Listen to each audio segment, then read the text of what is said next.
रमता राम जपो रे प्राणी, अब तो सुन ले राम कहानी। सत साहिब सतगुरुदेव की जय। बंदी छोड़ कबीर साहिब जी की जय। बंदी छोड़ गरीबदास जी महाराज जी की जय। स्वामी राम देवानंद जी गुरु महाराज जी की जय हो।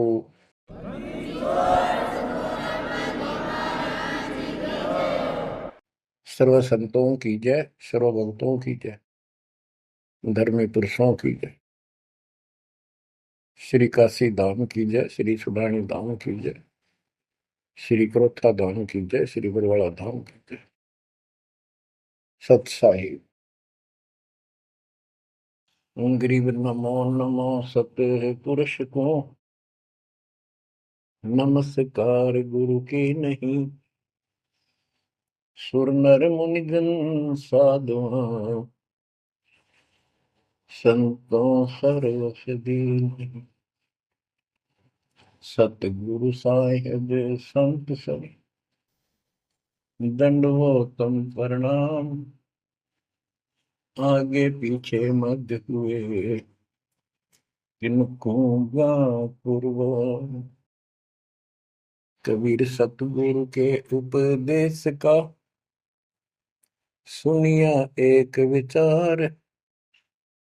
जय सतगुरु मिलते नहीं, जाते नरक द्वार। नरक द्वार में दूत सब, करते खेचा तान। उनसे कभू नहीं छूटता, फिरता चारों खाने। कबीर चार खानी में भरमता, कबहू न लगता पार। सो फेरा सब मिट गया, मेरे सतगुरु के उपकार। जय जय सतगुरु मेरे की, जय जय सतगुरु मेरे की। सदा साहिबी सुख से वसियो, अमरपुरी के डेरे की। जय जय सतगुरु मेरे की, जय जय सतगुरु मेरे की। सदा साहिबी सुख से वसियो, सतलोक के डेरे।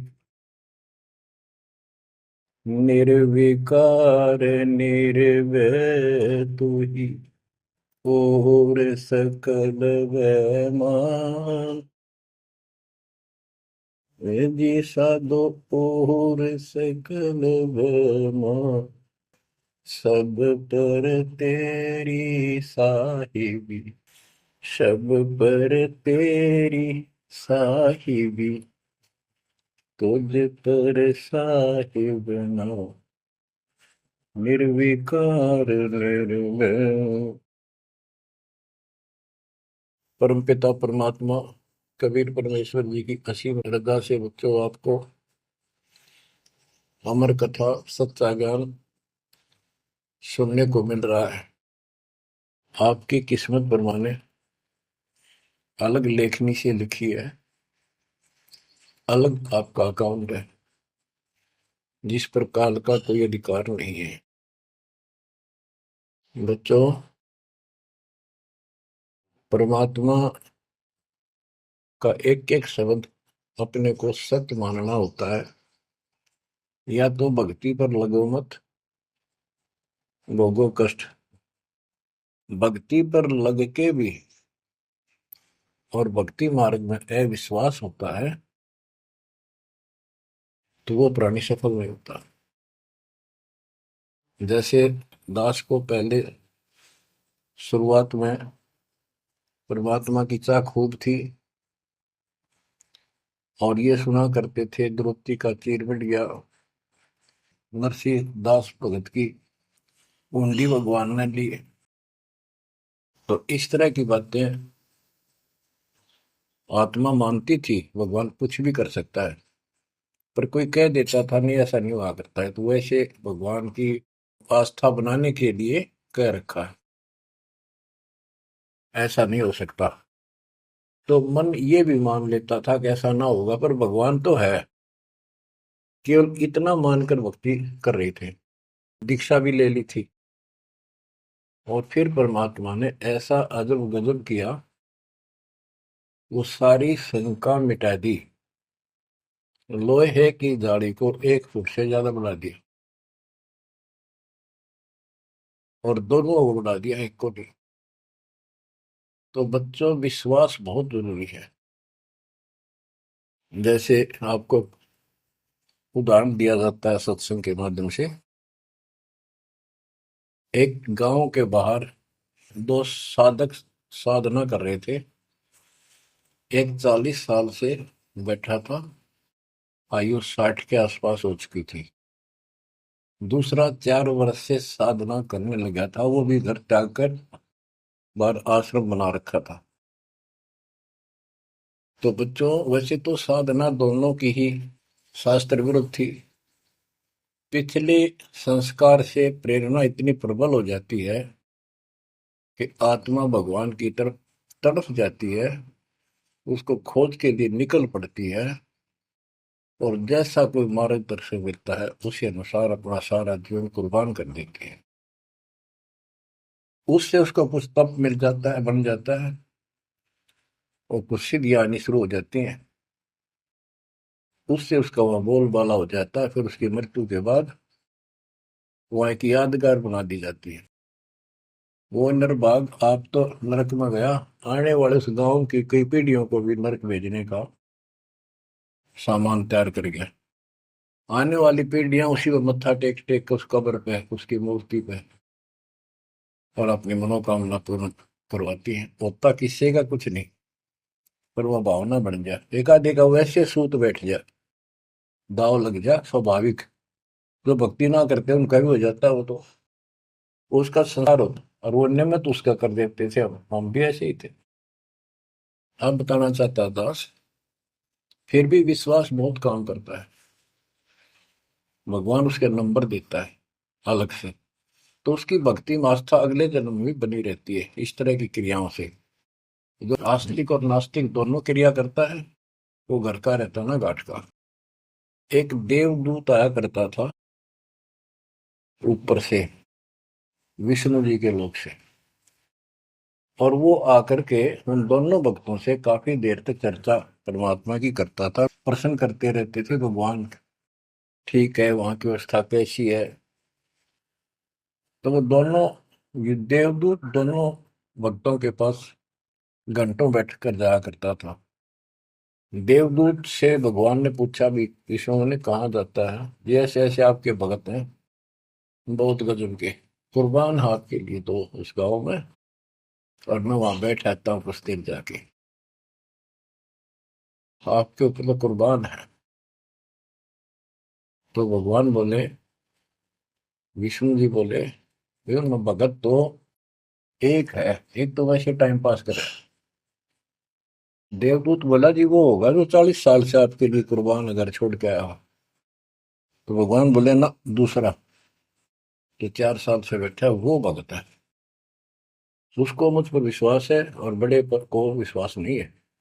ये बात उस देवदूत का गले नहीं उतरा, ये तो हो ही नहीं सकता। तो भगवान ने समझ लिया कि देवदूत की विश्वास नहीं मेरी बात पे।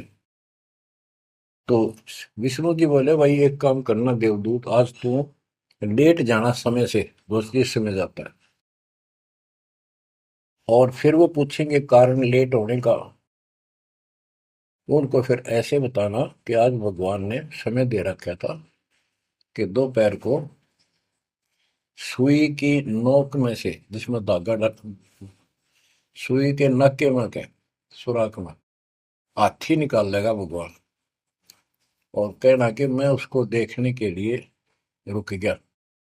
और भगवान ने हाथी उस सुई के नक्के में के निकाल दिया। वो इसी तरह की किया। देवदूत पहले उसके पास गया, बड़े के पास, क्योंकि उसको भरम था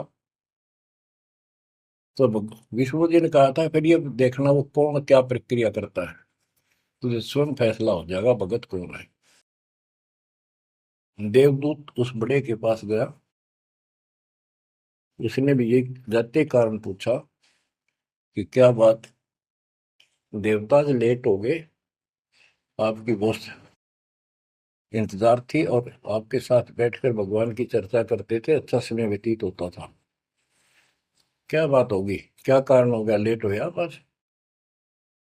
देवदूत ने वही बताया कि आज दोपहर को भगवान ने एक लीला करनी थी, वो देख कर आया।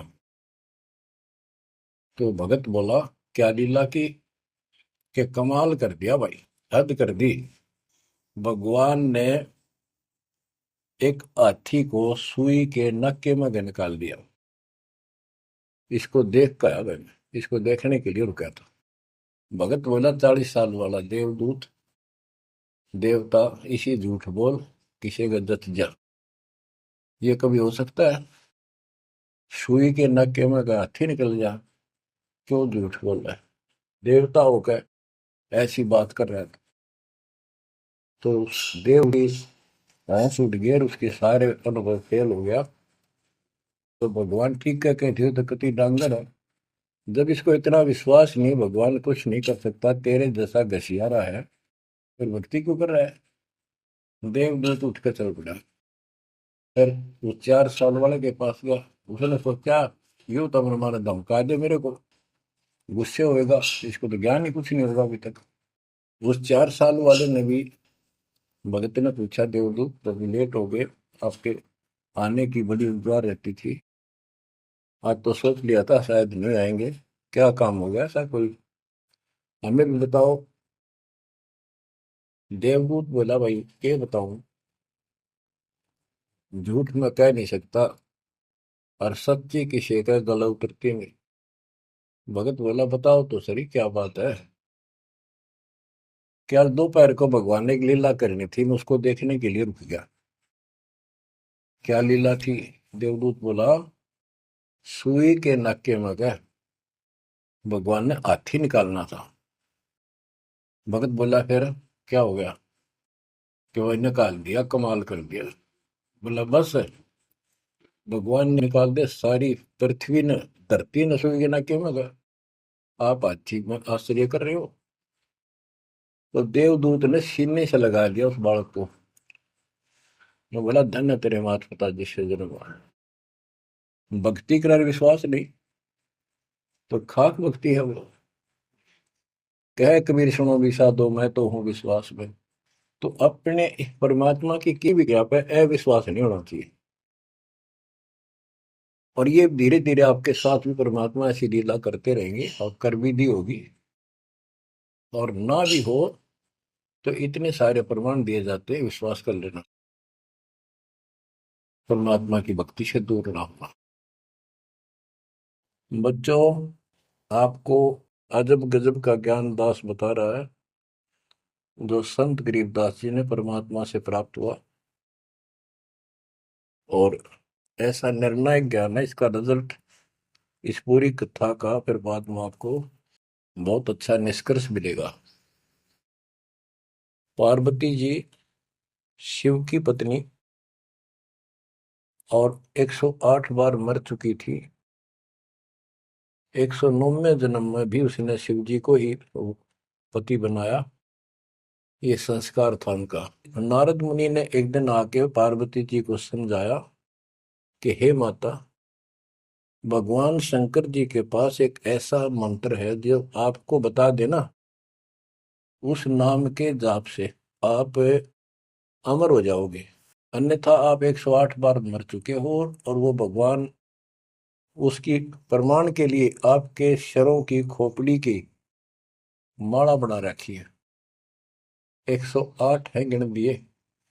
पार्वती जी बोली भाई नारद बिल्कुल सही है, 108 है, मैं पूछती हूँ ये किसके के यू क्या है, तो वो टाल मटोल कर जाते हैं।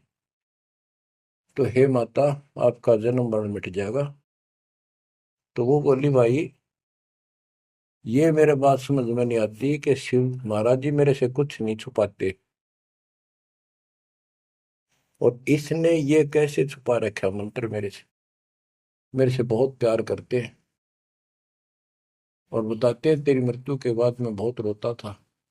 तो नारद जी ने कहा, माता अभी तक आप उनको पति मानती हो, जिस दिन परमात्मा रूप देखोगी और उनको एक गुरु रूप में नम्र भाव से प्रश्न करोगी, कति अति नम्र होकर, तब ये गुप्त मंत्र आपको बताएगा। ये मंत्र शिव जी ने किसी को नहीं दिया आज तक, क्योंकि ऐसा किसी का लक है नहीं, ऐसा भाव किसी का है नहीं।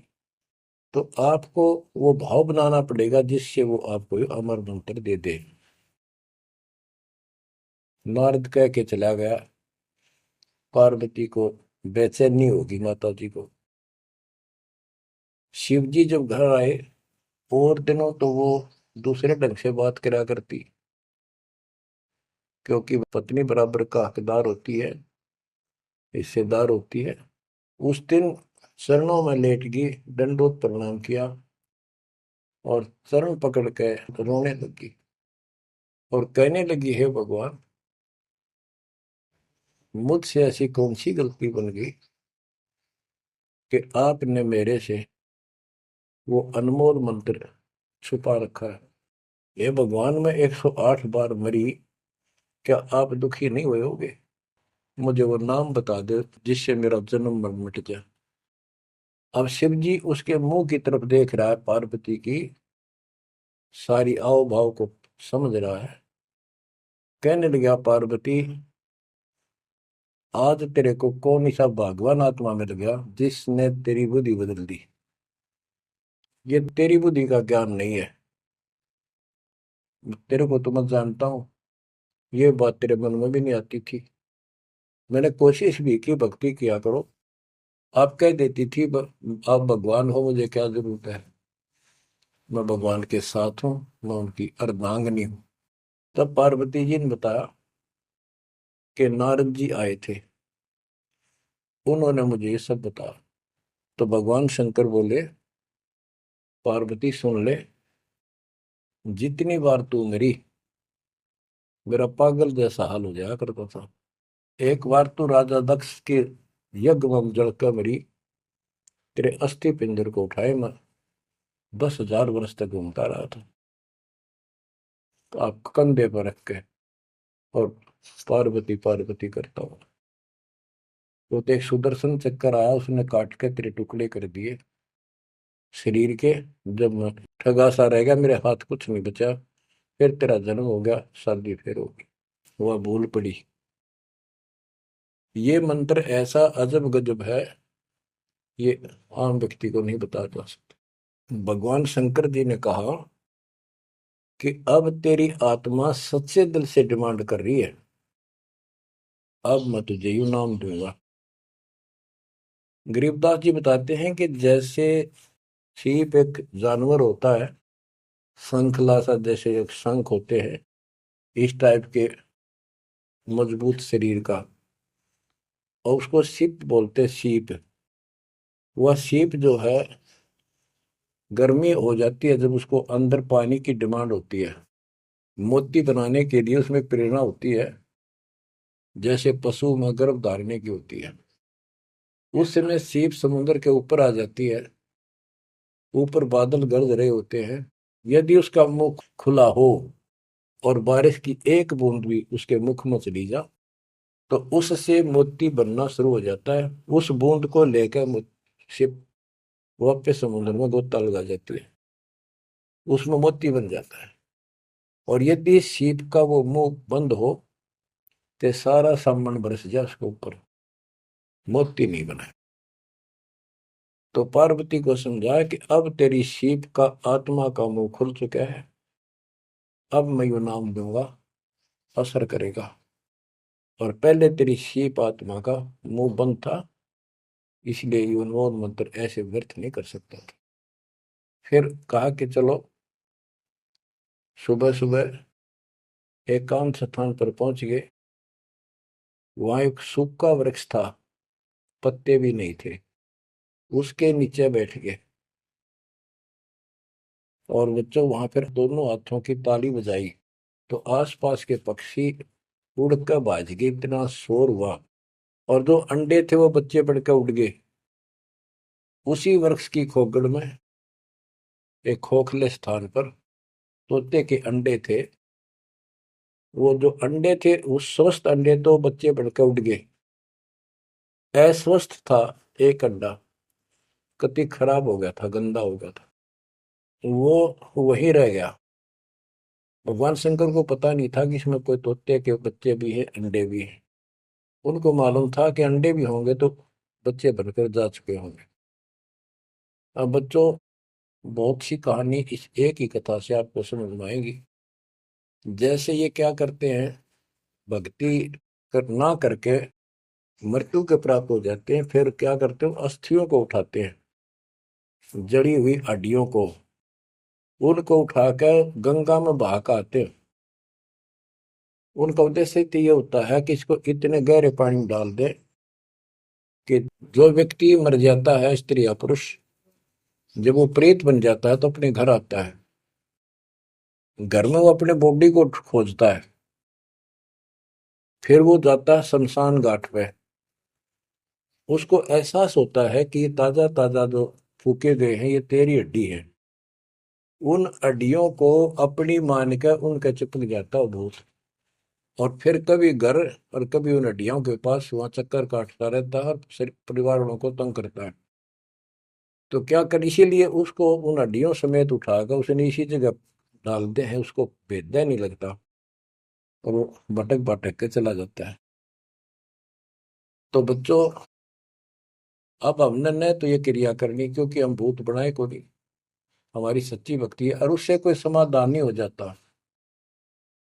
तो इसी प्रकार तो दास बताना चाहता है कि मरने के बाद भी उन हड्डियों को भी वो जीव अपना मान रहा था कि मेरी है, उनके चिपक जाता है। इसी प्रकार जो गंदा अंडा हो गया था, वो आत्मा उसका चिपकी हुई थी कि मेरा है। हालांकि वो कति खत्म हो चुका था, कुछ दिनों में उसकी वो सूख जाता, खत्म हो जाता, फिर वो उसको छोड़कर चलती। तो वो आत्मा उसके साथ चिपकी हुई थी। उधर से पार्वती जी को कथा सुनाना शुरू कर दिया, अमर कथा सुनाई। क्योंकि गरीबदास जी कहते हैं, कबीर साहब ने बताया, हम बैरागी ब्रह्मपद सन्यासी महादेव, सोहम मंत्र दिया शिव जी को, वो करे हमारी सेव। तो कबीर साहब ने इन सब को यो अमर ज्ञान सुनाया था, सतलोक वाला, सृष्टि रचना सब सुनाई। भगवान ऐसा है, भगवान ऊपर है, भगवान ऐसा है, वो सबका मालिक है। जब तो मान ली, प्रथम नाम एक ले लिया, किसी को ओम दे दिया, किसी को सोम दे दिया, किसी को श्रीयम हरियम दे दिया, किसी को किलियम। इस तरह इनको अपना बनाया परमात्मा ने।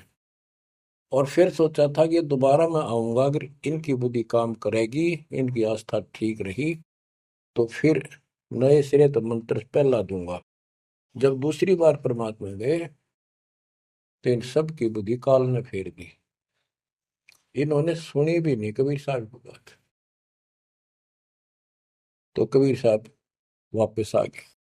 अब वो ज्ञान शिव जी को था, पार्वती को बताया और मंत्र दिया उसको। अब बच्चों, 5 नाम शिव जी को बताए थे, लेकिन शिव जी विशेषकर एक सोहम मंत्र ही जाप करता है। ये चक्कर ये है कि जो गुरु बताते हैं हम उस पर ना रुक करके फिर मनमुखी जरूर करते हैं कोई कोई। और परमात्मा जी ने, कबीर साहब ने शिव जी को सब कमलों का भेद बताया था। ये योगी था, इससे तो एक कमल भी नहीं सुलझा था, एक भी, और अभी तक नहीं सुलझा है, लेकिन ज्ञान सारा बता दिया था।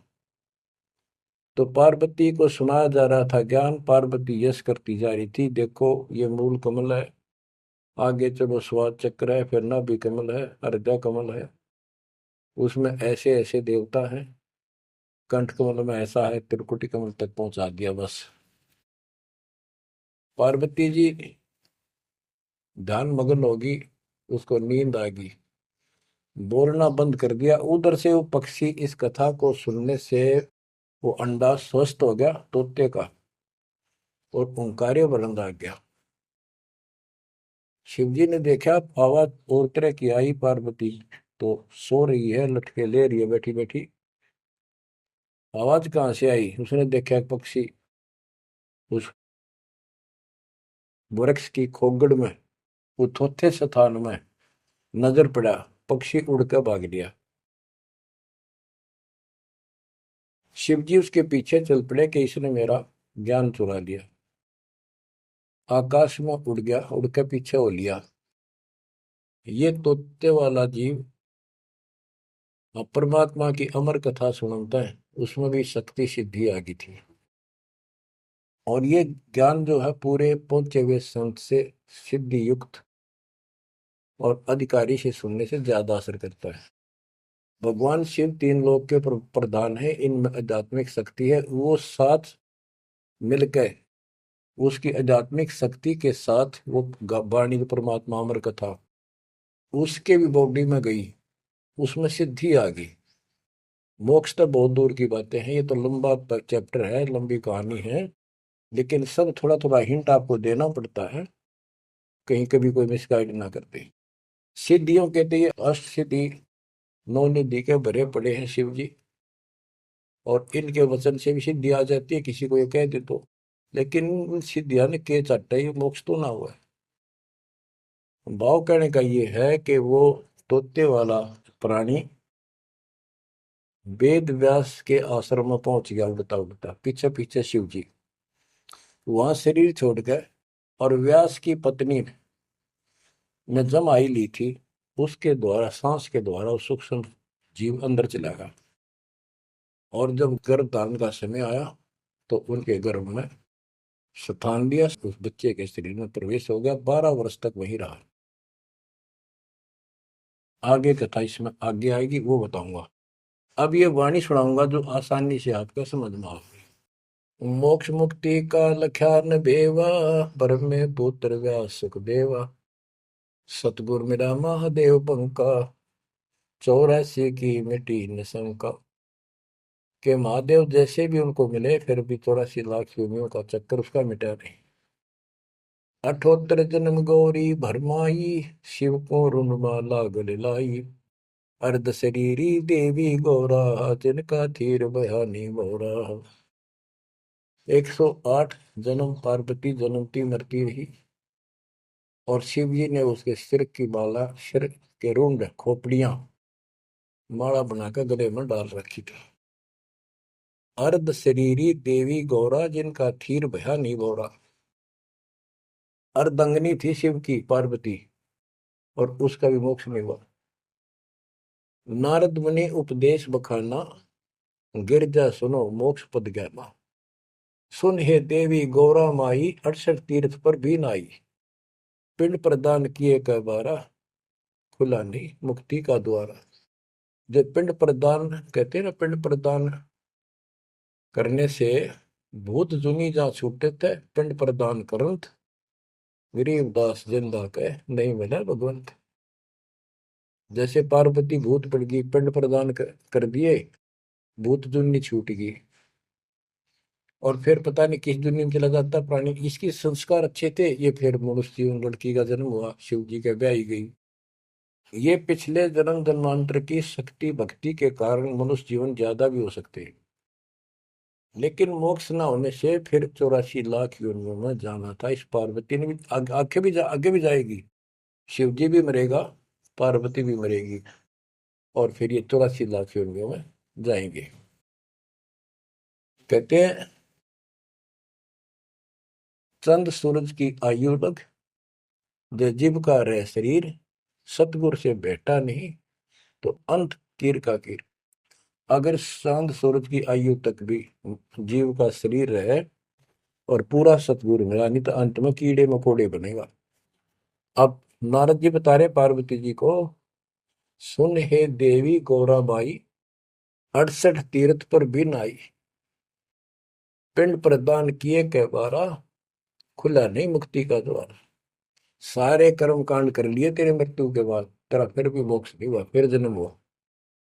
रुंडमाला शिव के गले माही, सो देवी तुम जानो माही। ग्रीव रुंडमाला शिव के गले, गेजा के सब शीश, भक्ति दुराई देव को ना परसा जगदीश। तुमरा देवी रूप विशाला, शिव तो पैर रहे रुंडमाला, भौतक पर लहो हो जाई, लंबी उम्र शिव कलिमाई। दीर्घायु शिव है अनुरागी, तुम देवी गौरी दिल त्यागी। मूल मंत्र ने नाम सुनाया, ताते कल्प हुए तेरी काया। महादेव देवनपति देवा, जाकी करी न गौरी सेवा, कर बंधन कर शीश नवाओ, तन मन अर्पो शीश चढ़ाओ। शिव है मोक्ष मुक्ति के दाता, तो से भेद कहूं गौरी माता। चरण गहो चिंतामणि केरा, ताते प्राण अगय हो तेरा। कमल रूप देवी दिल की न, नारद मुनि उपदेशी चीन्या। जब आए शिव मंदिर अवधूता, देवी चरण लिए शत्रुपा। अब कहते नारद के कहने से पार्वती जी ने, गौरी देवी ने कतिक पाक साफ दिल कर लिया, कमल की तरह। कमल के ऊपर कोई मैल नहीं होता, ना कोई धूल टिकती है, ना जल टिकता है, ना कोई कीचड़ टिकता है। तो ऐसा साफ दिल किया। और जब शिवजी घर पर आए, उनके चरणों में चरण लिए शत्रुपा, सच्चे भाव से चरण लिए। चरण पकड़ रोवत है बाला, मोरे शीश किए रूपमाला। मोह से भक्ति दुराई देवा, न जाने नी तुम्हारी सेवा।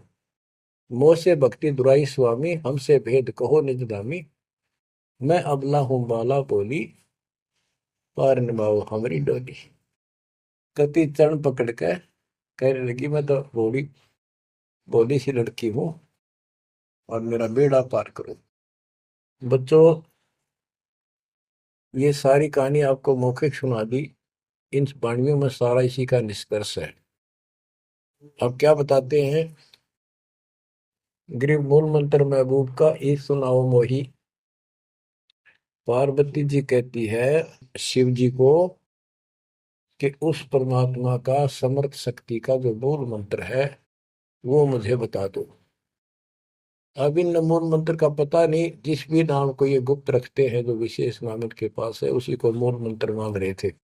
गृह मूल मंत्र महबूब का, ए सुनाओ मोही, युगन युगन के पातक कटे, छूटे तें दिल द्रोही।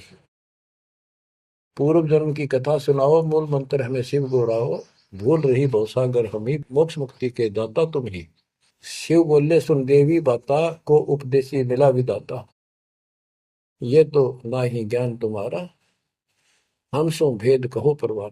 कि आज जैसे तू बोल रही है कि तेरी बुद्धि की बात नहीं, तुझे कौन ऐसा भगवान आत्मा मिल गया जिसने तेरा मन फेर किया। गिरजा कह सुनो शिव स्वामी, तारण तर आदि घरनामी। नारद मुनि उपदेश समोदम, दीन ज्ञान ध्यान परमोदम। शिव समर्थ बोले हैं जब ही, गौरी ज्ञान सुनाया तब ही। कोटि कल्प प्रलय युग बीती, ज्ञान ध्यान सब ही परचिति। तुमरा मन नारद मुनि फेरा, सुनो ज्ञान तुम गौरी मेरा। बनखंड चलो गौरी दीवानी, पंछी सुने न हमारी बानी। ऐसे स्थान पर चलो पक्षी भी कोई हमारी बात ना सुन सके। जब शिवकर से लाई तारी, उड़ गए पंछी नर और नारी। जहां एक सूखा तरवर ताक्या, वहां पर एक सूखा वृक्ष देखा। शिव को आसन कहाँ वहां रखा, उसके नीचे अपना आसन लगा दिया, पार्वती को साथ बैठा दिया। जहां एक गंदा अंडा तिस्माही, तिस जाने तय समर्थ साई। योग असंख्य कल्प बरमाया, पूर्व जन्म कोई पिछला आया। अब तुम सुनो गौरी मेरा ज्ञाना, आसन मुख कर कोटिसाना। आसन पदम लगाओ गौरा, मेर दंड सुधा कर भोगा। गरीब आसन पदम लगाए कर, भंवर चुड़ाओ सुन। अनहद नादू बाजही, जहां लगाओ तुम। और क्या बताते हैं कि उस वृक्ष की खोगड़ में गंदा अंडा पड़ा था, और उस गंदे अंडे वाले जीव के असंख्य जन्म 84 लाख योनियों में हो चुके थे। यहां से उसके भाग जागे। और तो पक्षी बन के उड़ गए, वो पक्षी बन नहीं पाया, और बाद में उड़ा जब उसने सारी कथा उसके ऊपर असर कर गई। जैसे बच्चों बहुत बार बताते हैं, दास आपको बताता है कि ये अमर कथा जो गरीबदास जी की वाणी है, यह शिव जी वाली अमर कथा से कई हजार लाख गुना ज्यादा शक्तिशाली है, ज्यादा प्रभावी है। अब ये कथा सुनाने का मुझे कोई उद्देश्य नहीं, इसमें से ऐसा निष्कर्ष निकालूंगा आप हैरान रह जाओगे। जैसे एक सर्प कांटे का इलाज करता है, अब तो दवाइयां चल गई, पहले गार्डू होते थे, मंत्र बोलकर जहर तार देते थे। जिसको सर्प ने काट लिया वो अचेत हो जाता था, कति बेहोश जैसे मर गया हो, सांस सांस आते थे। और गार्डू क्या करता है, एक मंत्र 5-4 पंक्तियां होती हैं, उसको सिद्ध करता अपने जीवन में, 5 4 7 10 साल लगा के वो वाणी सिद्ध हो जाती है। फिर तो उसको बोलता रहता उसके ऊपर साथ बैठ के उस सर्प जैसे व्यक्ति पर। उस समय वो सर्प जैसा व्यक्ति अचेत होता है, ना वाणी सुन रहा है, ना उसको समझ रहा है इसका अर्थ क्या है। तो कुछ समय के बाद वो उस वाणी के प्रभाव से उस शरीर का विष खत्म हो जाता है, और वो व्यक्ति जीवित हो जाता, सचेत हो जाता है। इसी प्रकार बच्चों, परमात्मा की अमर कथा जितना जिस जो सक्षम है उसके मुख से जिस सुनी जाती है, तो उस सत्र का उसको लाभ अवश्य मिलता है। तो ये गंदा अंडा था, इसके साथ जीव चिपका हुआ था। ये गंदा अंडा ना सुन सके था, ना बोल सके था, ना वो कह क्या रहा है शिव जी वो समझ सके था। और उस वाणी के बोलने से वो अंडा भी स्वस्थ हो गया, उसमें बच्चा भी बन गया, उसका पांख भी जाम आई, और वो उड़कर भाग भी गया। इसी प्रकार जो आज मानव के ऊपर रहम हुआ है, गरीबदास महाराज जी की अमरवाणी इससे भी ज्यादा स्ट्रोंग है। और ये अब दास के मुख से चला करेंगी अखंड पाठों में, आसपास के पक्षियों पर भी असर करेगी। आसपास के पशु पक्षी जीव जंतु पेड़ पौधों सब का ऊपर ऐसे असर करेगी जैसे इस पर किया था। और ये सब धीरे धीरे यहाँ से शरीर छोड़ते जाएंगे और मनुष्य जीवन पाते जाएंगे। ये सीधे फिर आके मालिक के चरणों में आएंगे। बच्चों, भक्ति जरूर करेंगे, भक्ति करेंगे तो मालिक कहीं ना कहीं उनको मिलेगा।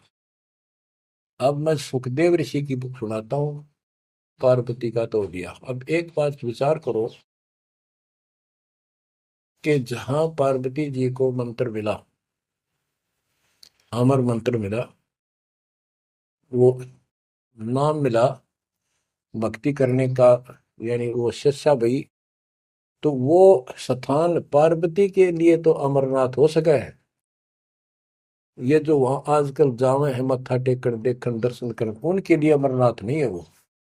अब जैसे आपने जिस भी आश्रम नाम दान केंद्र पे या कहीं भी दास से दीक्षा ली है, आपका वो स्थान अमरनाथ है। लेकिन उस स्थान से कुछ नहीं लेना देना, मोक्ष नाम से होगा। तो बच्चों, उस स्थान से मोक्ष नहीं है। वो स्थान तो आपको जिंदगी भर याद रहेगा, मुझे वहां दीक्षा मिली थी, बस इतनी बात है। और ये अमर ज्ञान मुझे प्राप्त हुआ था। लेकिन मुक्ति नाम से होगी। और जो बोले आत्मा इतने ऊंचे पहाड़ों पर जाते हैं दर्शन करके आवांगे। अब विचार करो, जैसे दास ने बहुत बार समझाया आपको, ये तीर्थ क्या होते हैं, ये धाम क्या है। जैसे पार्वती को वहां नाम लिया, नाम लेकर अपने घर ना आएगी, अब भक्ति करिए, वहां क्या रखा है। अब जैसे तीर्थ हैं, वहां किसी ऋषि ने भगत ने कोई तालाब का सहारा तकिया, क्योंकि पहले पानी नहाने धोने का पीने का तालाब ही होते थे, कुएं भी बहुत गहरे होते थे, एक आदमी नहीं खोद सकता। तो वहां बैठ कर अपनी भक्ति करता था, जैसे भी उसे न डले डोए। क्योंकि सत साधना तो आपको ही मिली है, पूरे विश्व को चार चार युग के बाद मिलेगी। तो वो जैसे भी तप किया, कुछ किया उसने, जैसा भक्ति की, उस आधार से वो उस लोक में चला गया। और अब वहां कुछ नहीं।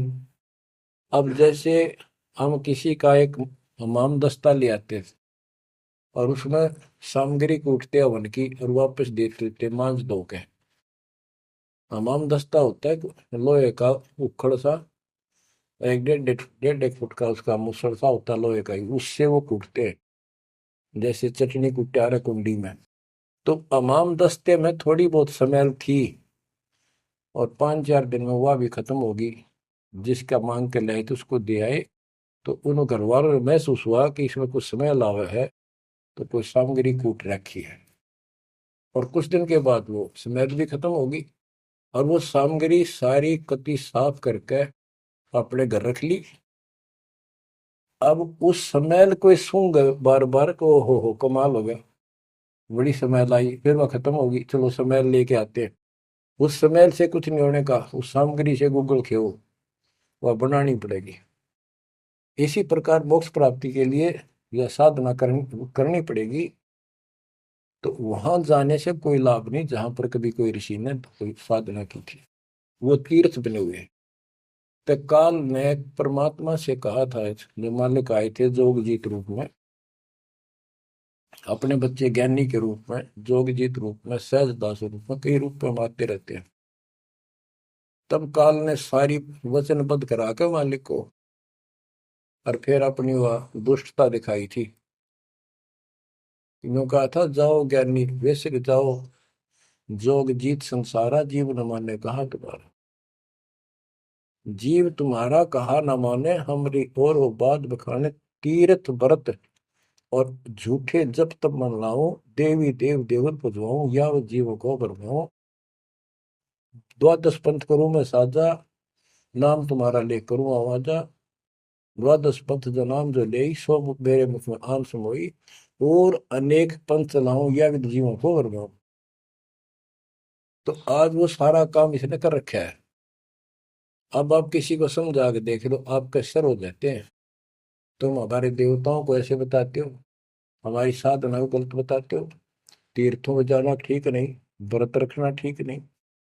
तो काल ने बोल रखा था कि हमारी ओर हो बात बखाने, हमारी ओर हमारा तरफ पक्ष लेकर के वाद विवाद किया करेंगे। अब बच्चों, जो दास बता रहा है कि जो अमर पाठ, अखंड पाठ, या वैसे वाणी सत्संग जहां भी चल रहे हैं, चला करेंगे, चलते हैं, चल रहे चलेंगे, वहां आस पास के पक्षियों को भी इसका राहत मिलेगी। और जैसे सुखदेव ऋषि, सुखदेव व्यास जी की पत्नी के पेट में समा गया, गर्भ में। उसके बाद 12 वर्ष तक गर्भ में रहा। वहां उसको याद रहा कि पिछले जन्म तो असंख्य खो दिए, भक्ति नहीं बड़ी, अब के मानव शरीर प्राप्त हुआ और बाहर जाते भूल पड़ जाती है तो जुल्म हो जाता है। इस डर के मारे गर्भ से बाहर लिया। 12 वर्ष बीत गए, ब्रह्मा विष्णु महेश को टेंशन हुई, ये तीनों आ गए। इन्होंने कहा कि सुखदेव बाहर आओ, 12 वर्ष तक गर्भ में ठीक नहीं, हमारी मर्यादा खत्म होती है। 9 महीने भी माताएं गर्भ में बच्चा रखती है, बहुत परेशान हो जाती है, और 12-12 वर्ष रक्षा करेंगी, ये गलत परंपरा डलती है, आप ऐसा ना करो, बाहर आओ। तो सुखदेव ऋषि ने कहा कि हे परवरदिगारो, हे भगवानो, अब मुझे ज्ञान हो गया, बाहर आती है आपकी माया, यह त्रिगुणमयी माया हमें अचेत कर देती है, सब बुला देती है, इस माया न रोक दो, फिर मैं बाहर आऊं। इन्होंने कहा भाई ज्यादा हम भी नहीं रोक सकते, ये हमारे से भी बहुत ज्यादा प्रबल है, हमारे बस की बात नहीं है, बस कुछ सेकंड के लिए रोक सकते हैं।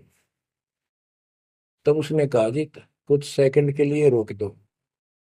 तो कुछ क्षण के लिए रोकी, इतने में सुखदेव बाहर आया।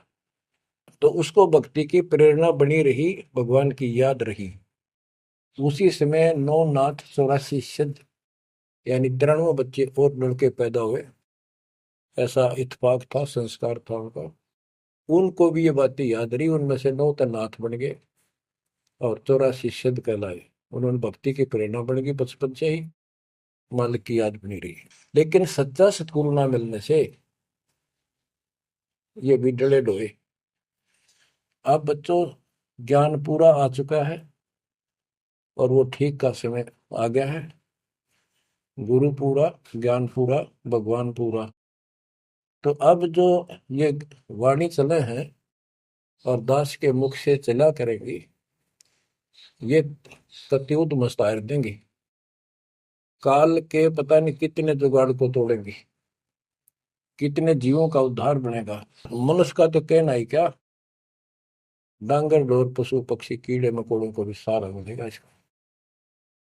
ये इन एक पुराणों से कथा है और ये आपके सामने सच्चाई इस तरह है। अब तो सुखदेव ऋषि जब बाहर आया, उड़ कर चल पड़ा वहां से। पिता ने कहा बेटा, व्यास जी ने कहा पुत्र, एक बार शकल तो दिखा दे। 12 वर्ष इंतजार की, पुत्र होगा। तब उसने कहा एक देवा दूतम, कोई किसी का पिता नहीं पूतम। पिताजी पता नहीं कितनी बार तू मेरा पिता बन लिया, पता ना कितनी बार मैं तेरा पिता बन लिया। अब मुझे समझ में आ गई है, मैं आपकी तरफ देखूं नहीं, मेरा मोह बन जाएगा। ये छूत की बीमारी है, ये मोह। ये विस्तार से फिर कभी बताएंगे। और ये हम आप लावा जान के, लेकिन ये उसकी गलती थी। ज्ञान ना होने से इसने इतना ही समझ थी तो वो उस समय गलती कर गया। चलो जो भी इसकी सोच थी, उस आधार से ये वहां से चल पड़ा। पिता पीछे पीछे मोह में दूर तक गया, वहां से आकाश में उड़ गया, अंतर ध्यान हो गया। आगे जाके फिर प्रकट हो गया अपनी और नाल, जो बच्चे की नाभि से, माँ की नाभि से चिपकी होती है, वह गेल बाहर आकर टूट गई, टूट कर बाहर आ गई। वो बाद में काटा करते हुए बिना कटवाई कंधे पर घेर कर उठ गया, आगे काटूंगा। अब आकाश में उड़न की सिद्धि उसमें उस मंत्र से आ गई, वो अमर कथा से। अमर कथा में शिव जी ने पूर्ण परमात्मा की महिमा बताई, जो कबीर साहब ने उसको सुना रखी थी।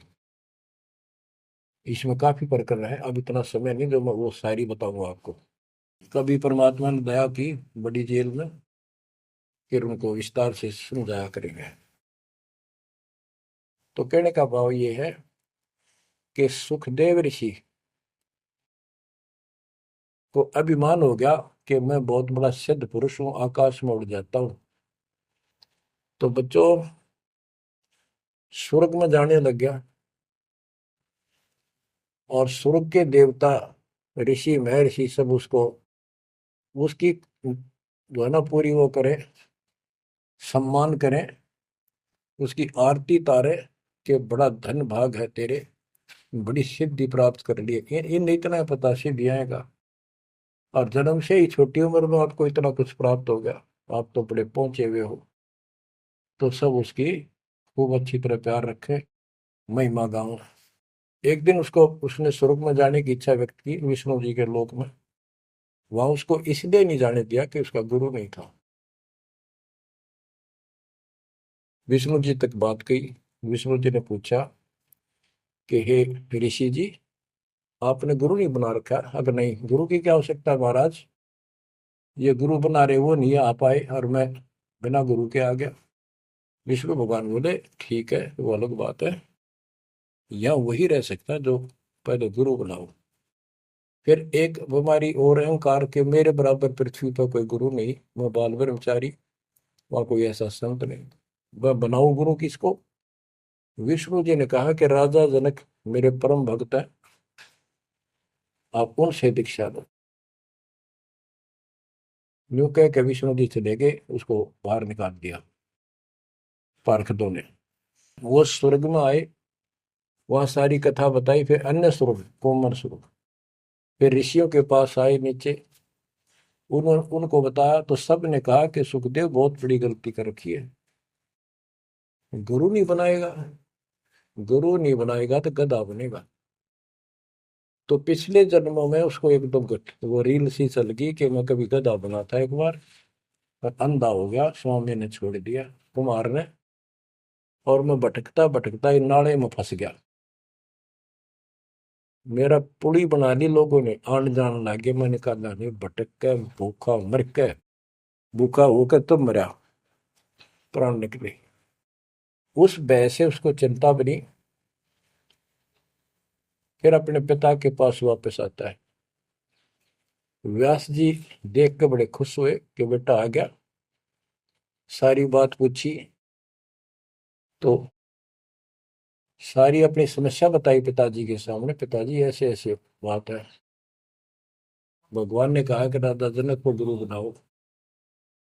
तो व्यास जी, क्योंकि जितने भी महापुरुष हैं वो एक सुर में बोलते हैं, उनको इतना ज्ञान तो है, गुरु बिन बात नहीं बनती। उसने विशेष ज्ञान तो सुना नहीं था, वो बैटरी चार्ज होगी, उसने उड़ा उड़ा फिर था, उससे ज्ञान था ही नहीं इसको। तो व्यास जी बोले, रे बेटा, मैं तो खुश था, चलो बेटा ना मेरे पास आया, पर यूं चर्चा तो चल रही है व्यास का बेटा इतना पहुंचा हुआ है। अब तने गुरु नहीं बना रखे, मैं तो तुम्हें कमाल कर दिया।